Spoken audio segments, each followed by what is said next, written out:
A young American actress named Meghan Markle met a prince. Not just any prince, but Prince Harry, one of the most famous royals in the world. That is the sound of hearts breaking all around the world. She's becoming a royal rock star. And then Prince Harry and Duchess Meghan, the royal couple. an incredible responsibility that I take really seriously. Drama, controversy, reconciliation. They met on a blind date in London back in 2016. From the very start, they felt something special. Just after 2 dates, they flew to Botswana, camped under the stars, and fell in love. It was literally, it was through her, and then we met once and then twice back to back, 2 dates in London last July. Yes. Beginning of July. They had their first date at Soho House in London in 2016.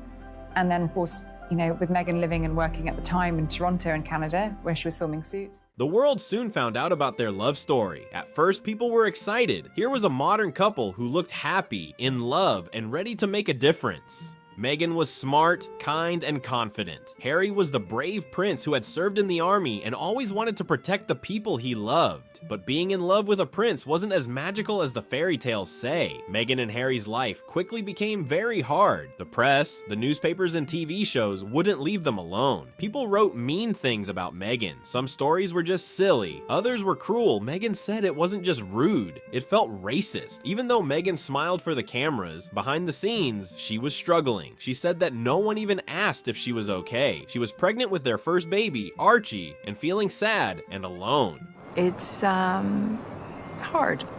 You know, I don't think anybody could understand that. But in all fairness, I had no idea, which probably sounds difficult to understand here. I've said for a long time to H, that's what I call him. Yeah. It's not enough to just survive something, right? Like, that's not the point of life. Prince Harry remembered what happened to his mother, Princess Diana. She also had trouble with the press and the royal family. Harry was scared history would repeat itself. He didn't want to lose Meghan the way he lost his mom. So in 2020, Meghan and Harry made a big decision. They stepped down as senior royals. Prince Harry and his wife Meghan said they are planning to step back as senior members of the royal family and work to become financially independent. The statement issued by the couple today says they intend to balance their time between the UK and North America. They gave up their titles, left their royal home in the UK, and moved to California. It was a bold move. Some people were shocked, others were proud, but Harry said they did it for one reason: to protect their family. After leaving the royal family, things weren't easy. They lost the money and security that came with being royals, but they didn't give up. Meghan said on her podcast, "We're taught not to talk about money, especially women." She and her guest, Sarah Blakely, talked about how many women feel guilty when they become rich. Meghan wanted to change that. A royal exit and a new start after leaving the royal family. Meghan and Harry knew they had to find new ways to support themselves. Harry said in an interview, "My family cut me off financially. Without help from the royals, they had to pay for their own house, their own food, and even their own security. Thankfully, Princess Diana, Harry's late mother, had left him some money. That helped them get through the first few months in America, but just surviving wasn't enough. Meghan and Harry wanted to thrive, so they got to work. They started signing deals with big companies like Netflix and Spotify. Harry worked on a show called The Heart of Invictus, which followed his journey helping injured soldiers. Meghan created a podcast called Archetypes, where she talked with other women about how society labels them. Welcome to Archetypes. Let's do this. You ready? There's some people that I sit down with and I just feel excited. I mean, Mariah Carey is a great example. I go back to my 17-year-old self. I think people are going to be surprised at the moments that I become a complete fangirl.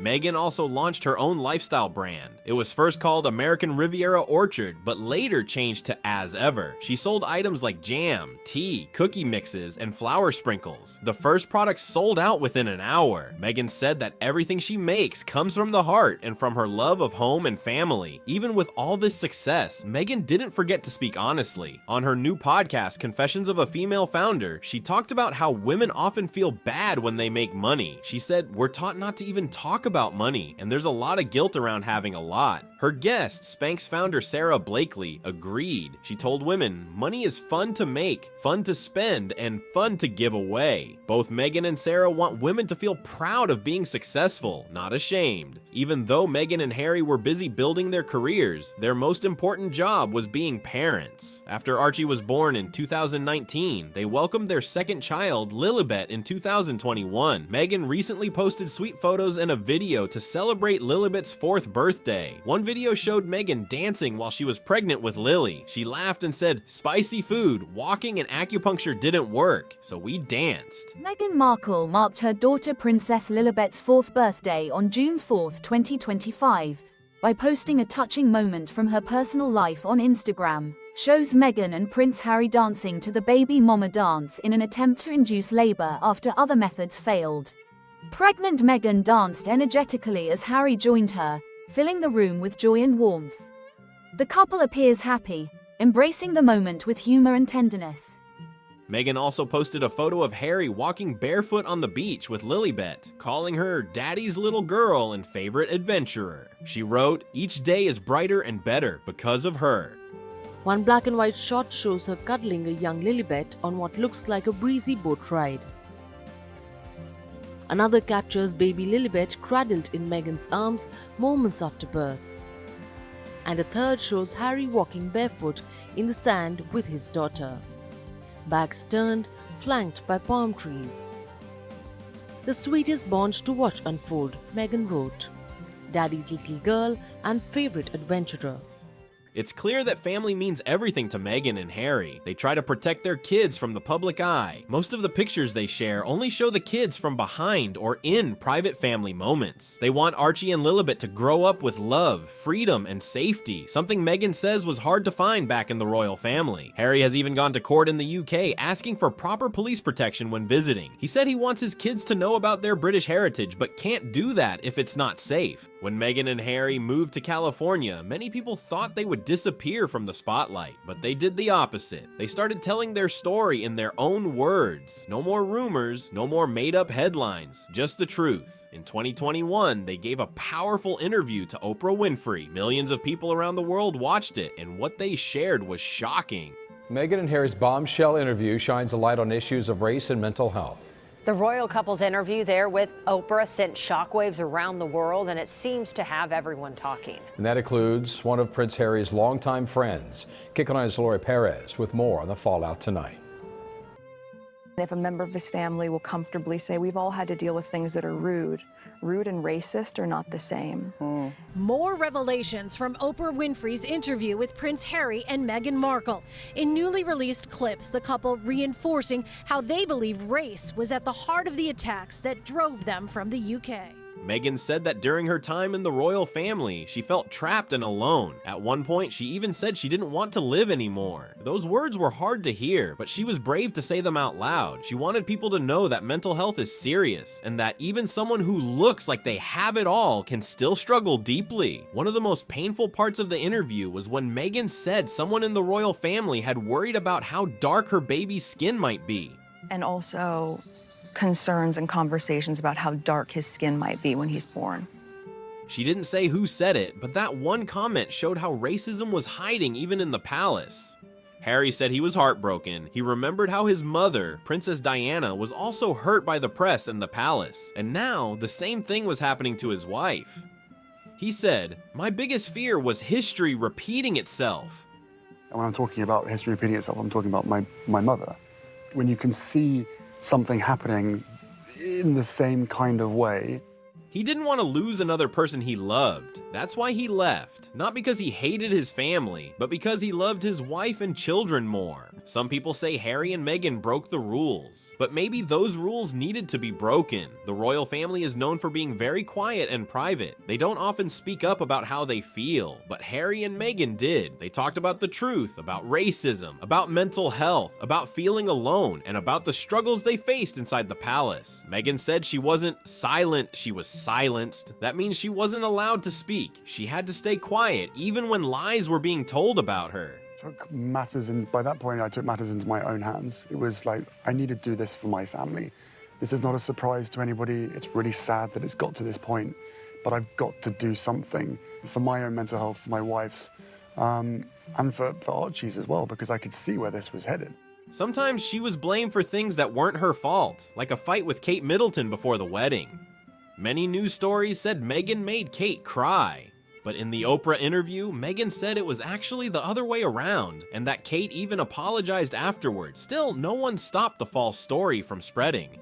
It made me cry, and it really hurt my feelings. And I thought, in the context of everything else that was going on in those days leading to the wedding, it was a really hard week of the wedding, and she was upset about something, but she owned it, and she apologized, and she brought me flowers, and That's when Meghan realized the palace wasn't going to protect her. She felt like they were choosing to protect others, but not her.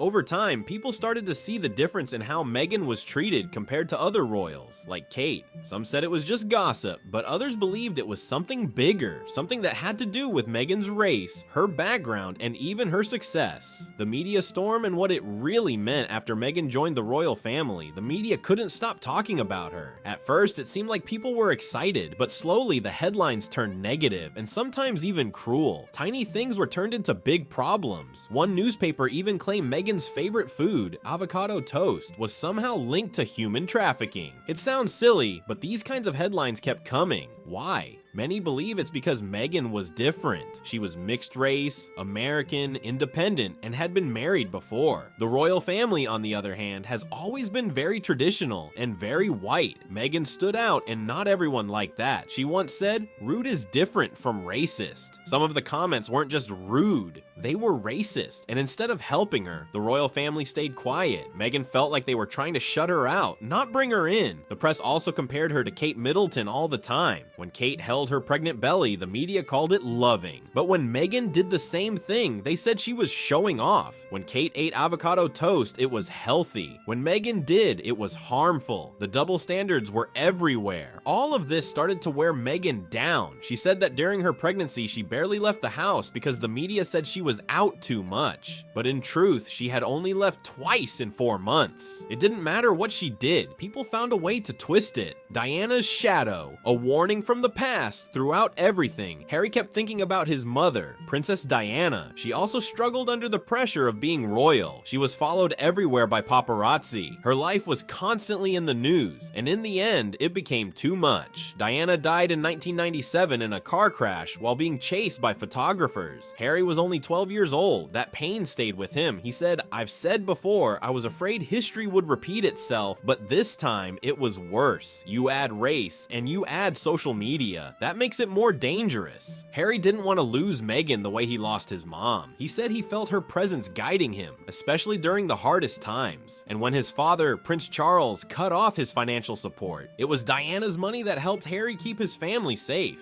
"I think my mom saw it coming," he said. Some people say Meghan saved Harry. Others say Harry saved Meghan. But what's clear is that they stood by each other even when things got tough, and they chose love, safety, and peace over royal tradition, speaking out and taking control.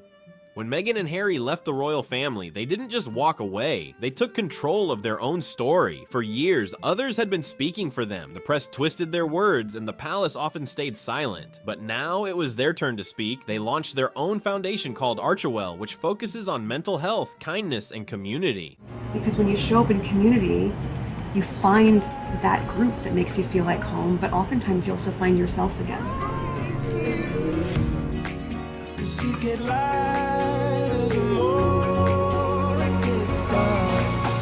Harry also talked about learning to live a new kind of life. He said he didn't grow up understanding money because everything was always taken care of for him. But when they left royal life, they had to pay their own bills, buy their own house, and find ways to earn a living. That's why they signed those big deals with Netflix and Spotify. Not for fame, but to stay independent. Harry said, "I just needed enough money to keep my family safe." A new beginning today. Meghan and Harry live in Montecito, California, a peaceful town near the ocean. Their home is filled with love, laughter, and lots of sunshine. Meghan said her heart is deeply rooted in her home and garden. She even built her lifestyle brand, As Ever, around that idea. They are raising their 2 children, Archie and Lilibet, away from the cameras. Meghan often shares sweet, private moments on special occasions, like a photo of Lilibet cuddled in her arms, or a video of her dancing while pregnant. In a recent podcast, Meghan even joked about starting a business with her daughter one day. "I wonder if one day I'll be in business with Lily and we'll be building something," she said. Harry and Meghan also care a lot about privacy. That's why they don't show their kids' faces in most photos. They want Archie and Lilibet to grow up without the stress of the spotlight. They want their kids to have a normal life where they can play, learn, and dream big without being chased by photographers or judged by strangers. Fighting for safety and respect. Even after moving to the US, Prince Harry still worries about safety. He believes his family should have protection, especially when they visit the UK, but after stepping back from royal duties, their security was taken away. Harry said it's too dangerous to travel with Meghan and the kids without proper police protection. He even went to court to fight for it.